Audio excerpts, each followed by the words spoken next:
नमस्कार दोस्तों। शिक्षा व्यक्ति के जीवन के लिए अत्यंत ही आवश्यक है। जहाँ शिक्षा के द्वारा व्यक्ति का सर्वांगीण विकास होता है। मैं आज आपको शिक्षा के साधन कौन कौन से होते हैं उनके विषय में मैं आपको जानकारी दूंगा। व्यक्ति के व्यवहार में परिवर्तन लाने का कार्य प्रत्यक्ष और परोक्ष रूप से चलते रहता है। जन्म के बाद बालक का पहला संबंध उसकी अपनी माँ से होता है और माँ के साथ साथ ही साथ वो घर और परिवार के अन्य व्यक्तियों के संपर्क में आता है। फिर उसके बाद जैसे जैसे वो बड़ा होता चला जाता है उसका संबंध समाज के अन्य व्यक्तियों से आता है। जन्म के बाद उसका पहला संबंध अपने माता पिता के साथ साथ परिवार के अन्य व्यक्तियों के साथ होता है और वो बड़ा होते होते विद्यालय में पढ़ने जाता है और विद्यालय में जाकर के सूचनाएँ और साथ ही साथ अनुभूति और अनुसरण तीनों माध्यमों से वो अनुभव ग्रहण करता है। अब मैं आपको ये बता दूं कि जैसे जैसे बच्चे के व्यवहार में परिवर्तन आता है तो यह परिवर्तन कहीं न कहीं निरंतर चलता रहता है। इस प्रकार शिक्षा क्या है, एक निरंतर चलने वाली प्रक्रिया है। अब यहाँ शिक्षा कभी हमारे जीवन में औपचारिक होती है, कभी ये अनौपचारिक रूप से हम शिक्षा लेते हैं।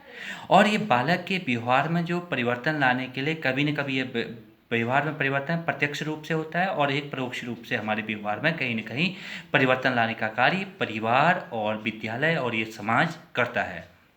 इसको हम लोग इस प्रकार से देख सकते हैं कि एक हमारे पास वीडी भाटिया महोदय थे। उन महोदय ने एक कहा भी है कि समाज ने शिक्षा के कार्यों को पूरा करने के लिए विशिष्ट संस्थाओं का विकास किया है। इन्हीं संस्थाओं को शिक्षा के साधन के रूप में जाना भी जाता है। जैसे कि उनने 3 वर्गों में इनको विभाजित किया इन शिक्षा के अभिकरणों को। इसमें इनने पहले कहा कि सावधिक का अर्थ है किसी विधि के द्वारा ज्ञान देना या ज्ञान लेना। तो इसमें औपचारिक भी कह सकते हैं, इसको सहज भी कह सकते हैं या इसको क्या बोलते हैं फॉर्मल भी कह सकते हैं। दूसरे प्रकार का जो होता है वो होता है अविधिक या अनौपचारिक या असहज, जिसे इनफॉर्मल भी कहा जाता है। तीसरे प्रकार का जो होता है वो गैर औपचारिक या प्रासंगिक, जिसे नॉन फॉर्मल भी कहते हैं। इसको हम इस प्रकार से समझ सकते हैं, जैसे औपचारिक शिक्षा हम किसी विद्यालय या महाविद्यालय में जाकर के जो ज्ञान अर्जित करते हैं वो कहीं न कहीं औपचारिक शिक्षा है। उसके बाद यदि हम अनौपचारिक रूप से शिक्षा की बात करें तो हम परिवार है, समाज है, अन्य साधन हैं जिनके द्वारा हम लोग अनौपचारिक रूप से शिक्षा को ग्रहण करते हैं। अब मैं आपको एक बात और बता दूं, इसको हम समझने के लिए हम ये देखें तो औपचारिक शिक्षा जहाँ होती है वहाँ पर औपचारिकताएं किसी न किसी विधि के रूप में हम उस ज्ञान को अर्जित करते हैं और उस ज्ञान को ग्रहण करते हैं। जैसे औपचारिक रूप में क्या होता है, किसी विशिष्ट उद्देश्य में करने के लिए हम शिक्षा के कार्य को करते हैं। इसके लिए विद्यालय होता है, महाविद्यालय होते हैं, अन्य शैक्षिक संस्थाएं जो होती हैं वो कहीं न कहीं औपचारिक रूप से उस ज्ञान को आपको प्रदान करते हैं।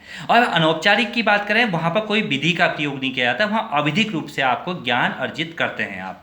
इसको परोक्ष रूप से भी शिक्षा का कार्य चलते रहता है। इसमें हम लोग ये देख सकते हैं परिवार होता है हमारे पास, परिवार के साथ साथ समाज होता है, समाज के साथ साथ हमारे पास राज्य होता है। इसके अलावा यदि हम समाज को देखें तो समाज को भी हमने 4 भागों में विभाजित कर दिया। इसके अंतर्गत देखिएगा कि जाति आ जाता है, धर्म आ जाता है, भाषा आ जाती है, वातावरण आ जाता है। इसके अलावा भी अनगिनत अन्य तत्व हैं जो कहीं न कहीं अप्रत्यक्ष रूप से हमें अनौपचारिक रूप से हमें ज्ञान प्रदान करते हैं। अब तीसरी प्रकार की हम लोग बात कर रहे थे जहाँ पर अप्रासंगिक या गैर औपचारिक या नॉन फॉर्मल। इसमें क्या कर रहे हैं, किसी भी प्रकार की एक पद्धति या विधि का प्रयोग नहीं किया जाता है, जबकि इसमें क्या किया जाता है कि हम परोक्ष रूप से कि इसमें शिक्षा का कार्य कर रहे होते हैं इनडायरेक्ट वे में। इसके लिए हमारे पास क्या है, इनडायरेक्ट वे में से हम किसी समाचार पत्र से ज्ञान ले सकते हैं, या हम लोग क्या बोलते हैं दूरदर्शन से ले सकते हैं, या साहित्य से ले सकते हैं, या सिनेमा से ले सकते हैं, या आकाशवाणी से ले सकते हैं। ये विभिन्न माध्यमों के द्वारा हम ज्ञान को अर्जित कर सकते हैं। हमारे जीवन में कहीं न कहीं शिक्षा का बहुत बड़ा महत्व है। ये महत्व को हम औपचारिक, अनौपचारिक और गैर औपचारिक रूप से समझ सकते हैं। कहीं न कहीं औपचारिक शिक्षा वो शिक्षा है जहाँ पर किसी न किसी विधि के द्वारा हम लोग ज्ञान को अर्जित करने के लिए तत्पर रहते हैं और ज्ञान अर्जित करते हैं। धन्यवाद। मैं डॉक्टर हेमचंद पांडे।